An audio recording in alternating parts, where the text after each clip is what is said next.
This is a quick video to get you started with KO. In order to get started, what you need to do is just go over to the website here. Here's the web address, and click on Tools. And go down till you see KO.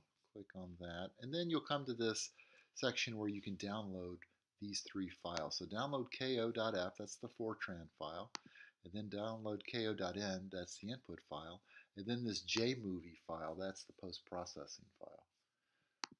So here they are in my downloads directory, and I'm going to move them someplace where I know where they are.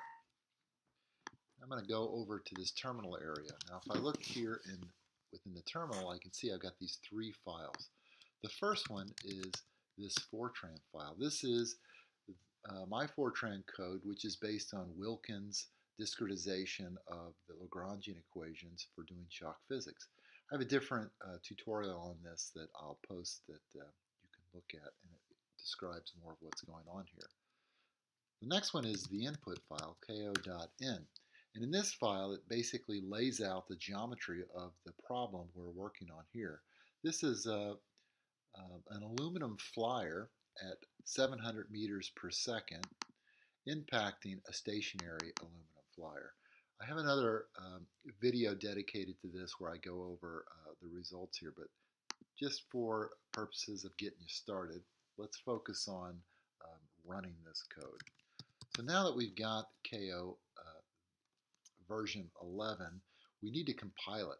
Now if you were to go to your terminal and type G90, let's say, this is the Fortran 90 compiler. You can see I don't have G90 loaded on my computer because it says command not found. If I type G-Fortran, I do have G-Fortran loaded, and it says no input files.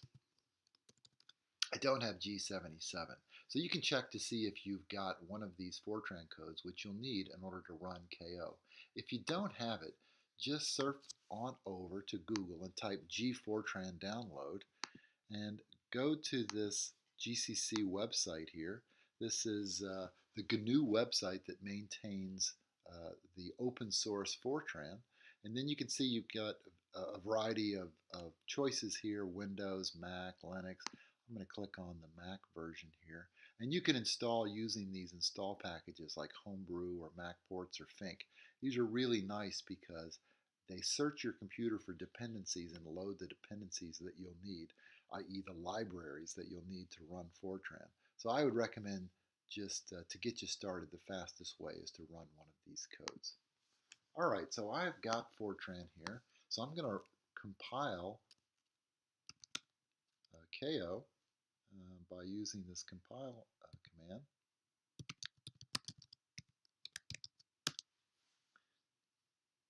And once it's done compiling, you can see I now have the ao.out file. That's the executable. And if I run this ao.out, it's going to then run this geometry that is in the ko.in file. So there it goes. It marches through. And when it's finished, it has this ko.dat file. That's the all of the data is in that DAT file. So it's 55 megabytes big. So in order to now visualize the data, what I use is a program called Octave. And if you don't have Octave, what you can do is you can go over, you can type Octave into GUI, into Google, and then surf down to the GNU Octave. And Octave is essentially the free version of MATLAB, so it's really quite useful. MATLAB is an expensive code, and Octave pretty much does everything MATLAB does. So I clicked on Downloads, and again I came to a section where I could pick either the source file and download it and compile it myself, or just go ahead and use some sort of installer like this Octave SourceForge and install it using the command line, which I would just recommend doing that at this moment.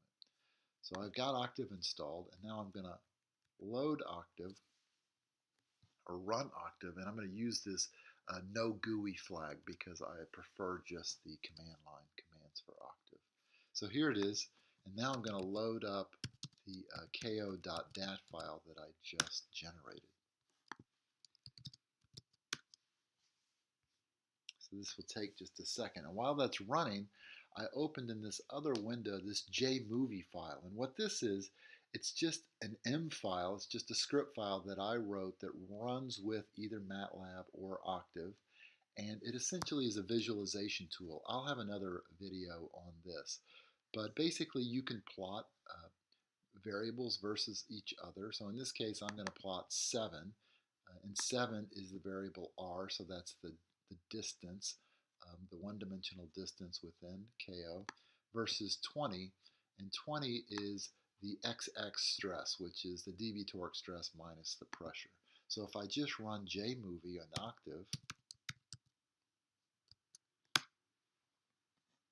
you can see it's generating a video of the or a movie of the impact, where the x-axis is the geometric dimension and the y-axis is the XX stress. And it's showing you the elastic and the plastic curves. And I've got a whole video that describes this. It's the example video, so I won't go into too much detail.